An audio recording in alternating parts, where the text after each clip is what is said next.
بسم اللہ الرحمن الرحیم بسم اللہ الرحمن الرحیم الحمد للہ رب العالمین والصلاة والسلام علی رسولہ محمد وآلہ واصحابہ اجمعین اما بعد۔ درس نمبر 49۔ آج کے سبق کا عنوان ہے مقدمہ توضیح، اصول فقہ کی تعریف اضافی اور تعریف لقبی۔ اس سے پہلے ہم نے بیان کیا تھا کہ علامہ صدر شریعہ رحمۃ اللہ علیہ نے توضیح کے مقدمے میں اصول فقہ کی تعریف کی ہے اور اس کا موضوع بیان کیا ہے، اور اس کا ہم نے ایک خلاصہ بھی آپ کے سامنے پچھلے سبق میں ذکر کیا کہ ایک تو مصنف نے اصل کی تعریف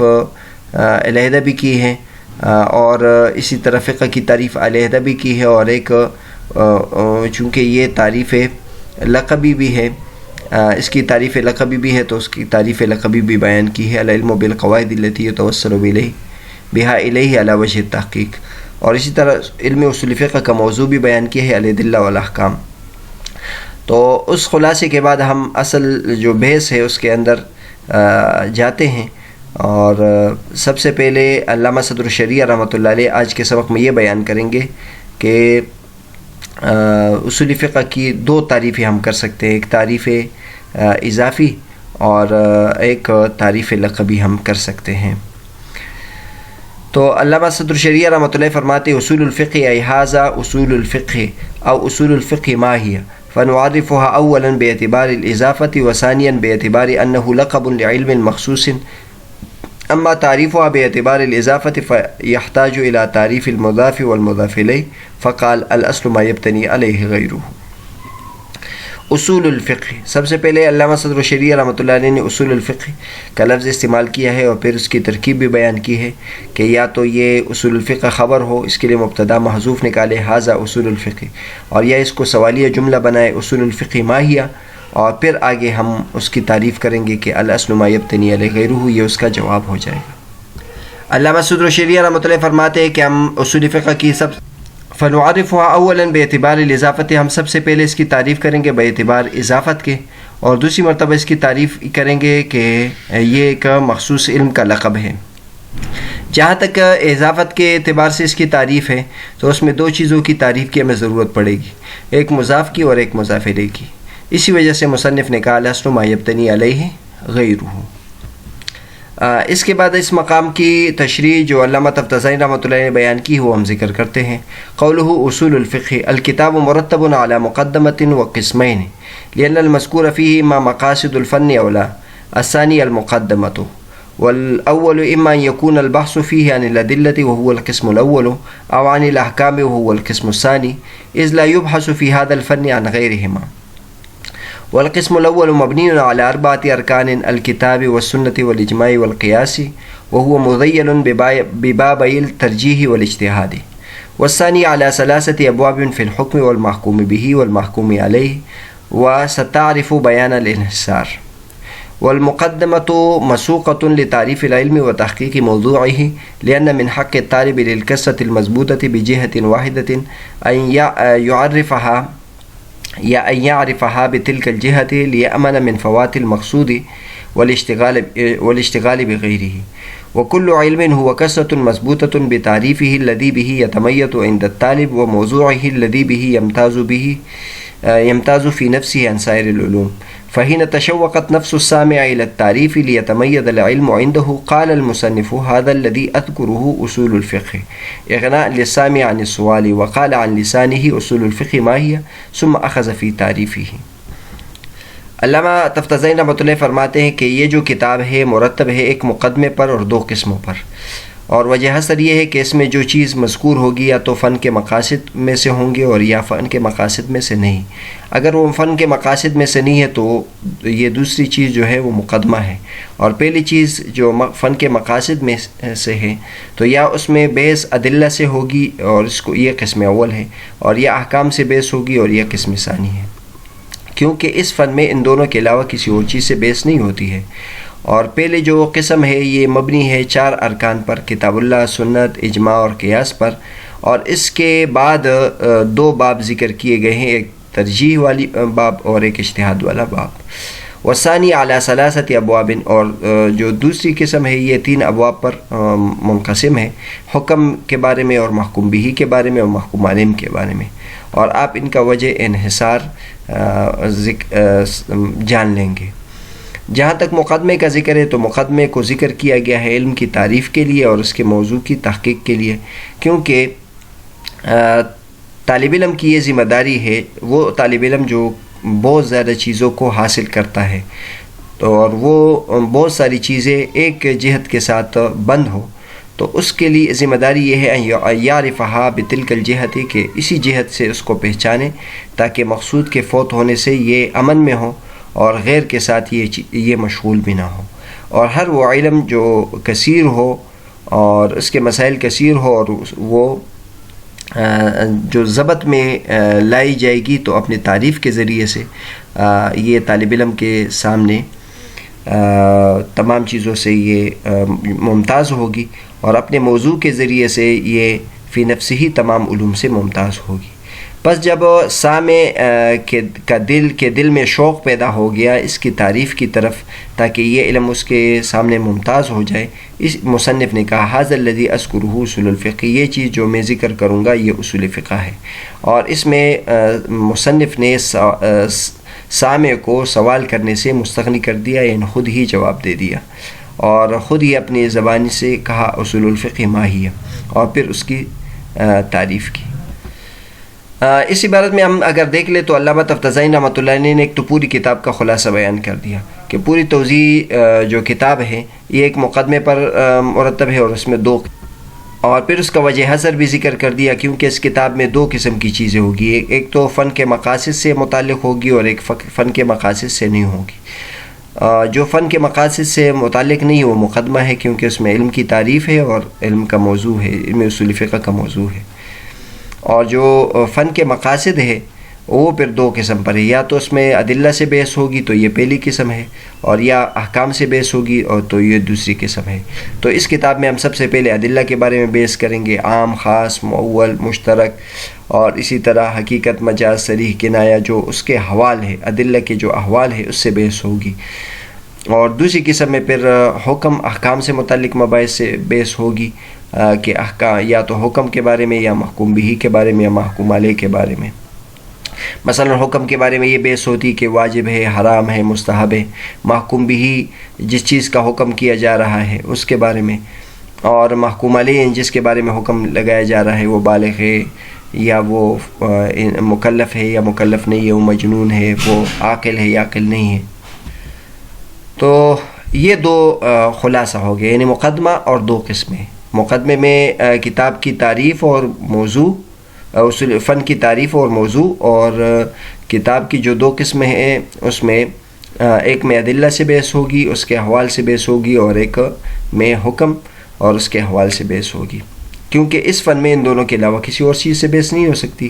پھر پہلی قسم مبنی ہے 4 ارکان پر، کتاب، سنت، اجماع اور قیاس، لیکن اس کے بعد 2 بابوں کو بھی ذکر کیا ہے، ایک ترجیح اور اجتہاد۔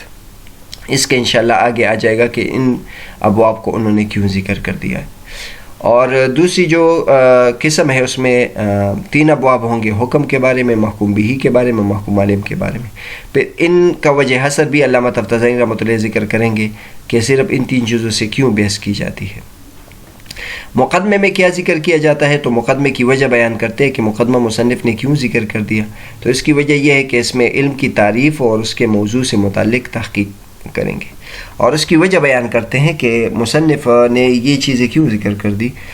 اس کی وجہ یہ ذکر کر دی کہ جو آدمی بہت ساری چیزیں حاصل کرتا ہو، ظاہر ہے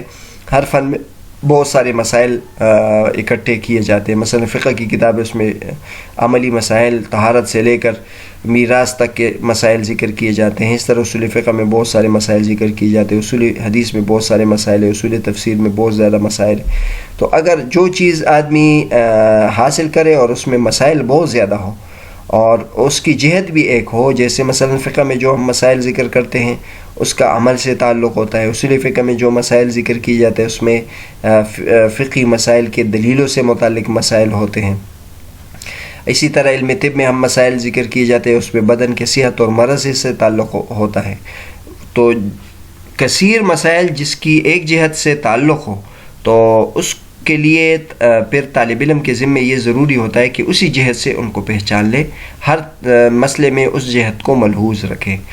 اور اس کا فائدہ یہ ہوگا کہ مقصود فوت نہیں ہوگا اور غیر کے ساتھ مشغول نہیں ہوں گے۔ اور یہ یعنی کسی چیز کی تعریف اور اس کے موضوع کو ہم جو بیان کرتے ہیں تو اس میں جو سب سے بڑا فائدہ یہ ہوتا ہے وہ یہ ہوتا ہے کہ جو چیزیں اصول فقہ میں پہچاننی چاہیے ان میں سے کوئی چیز رہ نہ جائے، اور جو چیز اصول فقہ سے متعلق نہ ہو کہیں اس میں مشغول نہ ہو۔ تو اس لیے طالب علم کے ذمے ضروری ہے کہ اس کی تعریف کو بھی پہچان لے اور اس کے موضوع کو بھی پہچان لے، اور اس کا طریقہ یہی ہے کہ کوئی بھی علم جو ممتاز ہوتا ہے طالب علم کے سامنے، اس کا ممتاز ہونے کا طریقہ یہ کہ اس کی تعریف آدمی کر لے اور اس کے موضوع کے بارے میں پہچان لے۔ تعریف کے ذریعے سے طالب علم کے سامنے یہ اس کی پہچان ہو جائے گی، اور باقی علوم سے وہ فی نفسی ہی ممتاز ہوگا موضوع کے ذریعے سے۔ مثلا ہم نے اب بیان کیا کہ اصول فقہ میں ہم احکام سے متعلق، احکام کے احوال سے متعلق بحث کریں گے اور ادلہ کے احوال سے متعلق بحث کریں گے، تو لہٰذا جو ان چیزوں سے متعلق نہ ہو اس کے بارے میں ہم بحث نہیں کریں گے۔ اب آگے علامہ تفتزانی رحمۃ اللہ فرماتے ہیں کہ اوپر مصنف نے دو ترکیبیں بیان کی ہیں، ایک یہ ہے کہ اصول الفقہ کے لیے ھذا اصول الفقہ یعنی اس کی جملہ اسمیہ خبریہ ہو، ھذا اصول الفقہ، اور یہ ہے کہ اس کو استفہامیہ بنا دیا جائے۔ تو پہلی صورت میں سامع کو چونکہ شوق پیدا ہو گیا تھا تاکہ یہ علم اس کے سامنے ممتاز ہو جائے، تو مصنف نے اس کو سوال سے مستغنی کیا اور خود ہی جواب دے دیا کہ ھذا اصول الفقہ، آپ جس چیزوں کو طلب کر رہے ہیں، جس چیز کو چاہ رہے ہیں وہ اصول فقہ یہ ہے۔ اور یا یہ کہ خود ہی سوال کر دیا اصول الفقہ ما ہی، کہ اصول فقہ کیا چیز ہے، اور پھر خود اس کی تعریف شروع کر دی کہ الاصل ما یبتنی علیہ غیرہ، اور اس طرح۔ تو بہرحال آج کے سبق میں ہم نے ایک تو علامہ صدر تفتزانی رحمۃ اللہ نے پوری کتاب کا خلاصہ بیان کیا کہ اصول فقہ کی یہ کتاب توضیح، اس میں آگے جو مباحث ذکر کیے جائیں گے وہ کون کون سے ہوں گے۔ تو بنیادی طور پر 3 مباحث ذکر کیے جائیں گے، ایک مقدمہ اور ایک ادلہ سے متعلق مباحث اور ایک احکام سے متعلق مباحث۔ پھر مقدمے کا خلاصہ بھی بیان کر دیا۔ مقدمے کا خلاصہ پہلے ہم نے آپ کے سامنے ذکر کر دیا کہ مقدمے کا خلاصہ یہ ہے کہ اس میں اصول فقہ کی تعریف اور اس میں اصول فقہ کی کا موضوع، اور اصول فقہ کی تعریف میں اصل کی 2 تعریفیں ذکر کی ہے، ایک اصل ما یبتنی علیہ غیرہ اور دوسرا المحتاج الیہ۔ فقہ کی انہوں نے 3 تعریفیں ذکر کی ہے، ایک معرفت النفس ما لہا و ما علیہا، اور دوسری تعریف انہوں نے ذکر کی ہے العلم بالاحکام الشرعیۃ العملیہ من ادلتها التفصیلیہ، اور تیسری تعریف علامہ صدر الشریعہ رحمۃ اللہ نے یہ ذکر کی ہے هو العلم بكل الاحکام الشرعیۃ التي قد ظهر نزول الوحی بها والتي انعقد الاجماع عليها من ادلتها مع ملكة الاستنباط الصحیح منها۔ اور تیسری تعریف اس کے بعد پھر اصول فقہ کی تعریف لقبی ذکر کر دی، ہوا العلم بالقواعد التي يتوصل بها الى الفقہ، اور اس کے بعد علامہ جو تفتزانی رحمۃ اللہ علیہ نے اس نے موضوع کے بیان کی اہمیت بیان کی کہ کسی بھی علم کا جو موضوع ہے اس کے بیان کی کیوں ضرورت پڑتی ہے، تو اس کی وجہ یہ ہے کہ تاکہ مسائل ممتاز ہو اور انسان کسی اور غیر مطلوب میں نہ لگے، اور جو مطلوب چیز ہے وہ انسان سے فوت نہ ہو۔ اس سے یہ بات بھی معلوم ہو گئی کہ انسان کو اپنا ہر کتاب میں ایک منہج مقرر کرنا چاہیے، ایک موضوع مقرر کرنا چاہیے، اور اپنے حدود اربع مقرر کرنے چاہیے، اور پھر اس کا لحاظ بھی کرے، اس کے اندر رہے، اس فن سے کے علاوہ جو مباحث ہے وہ اس کو داخل نہ کرے، اور جو اس فن کے ضروری مباحث ہے اس کو اس سے نہ نکالے۔ ہر بعض مرتبہ ایسا ہوتا ہے کہ ہر علم میں چند ایسے مضامین ہوتے ہیں جو دوسرے علوم سے بھی لیے جاتے ہیں اور وہ اس علم میں بھی ضروری ہوتے ہیں، جیسے مثلا لغت کے مباحث ہیں، تو ہم لغت کے مباحث اصول فقہ میں نہیں ذکر کرتے بنیادی طور پر، لیکن بعض مباحث چونکہ اس کا اصول فقہ سے تعلق ہے، مثلا من ذوی العقول کے لیے آتا ہے، ما یہ غیر ذوی العقول کے لیے آتا ہے، اور اسی طرح فی کس کے لیے آتا ہے، اعلیٰ کس کے لیے آتا ہے، تو یہ آگے جا کے حروف بھی ذکر کیے جائیں گے، امر کے بارے میں بھی ذکر ہوگا، لیکن اس کے وہ مباحث ہم ذکر کریں گے جس کا اصول فقہ کے ساتھ تعلق ہو، مسائل کے استنباط سے اس کا تعلق ہو، اور جن مباحث کا اصول فقہ کے ساتھ بنیادی طور پر تعلق نہ ہو اس کو یہاں ذکر نہیں کیے جاتے. تو لہٰذا موضوع کی اہمیت بہت زیادہ ضروری ہے. اس کے بعد علامہ تفتازانی رحمۃ اللہ علیہ نے اس کی ترکیب کی کہ اصول فقہ ترکیب میں کیا واقع ہوگا. تو دو ترکیبیں اس کی بتا دی کہ یا تو اصول فقہ ہم مبتدا کی خبر بنائیں گے اور یا یہ کہ جملہ استفہامیہ بنائیں گے. تو دونوں ترکیبیں اس کی درست ہیں. انشاءاللہ اس سبق سے متعلق بعض چیزیں اگلے سبق میں ذکر کریں گے کہ اصول فقہ کی دو تعریفیں، ایک تعریف اضافی کے ساتھ اور ایک تعریف لقبی کے ساتھ. تو دونوں اعتبار سے بعض حضرات تعریف اضافی کو مقدم کرتے، بعض تعریف لقبی کو مقدم کرتے. مصنف نے تعریف اضافی کو کیوں مقدم کیا، اس کی وجہ کیا ہے، تو یہ انشاءاللہ اگلے سبق میں ہم ذکر کریں گے.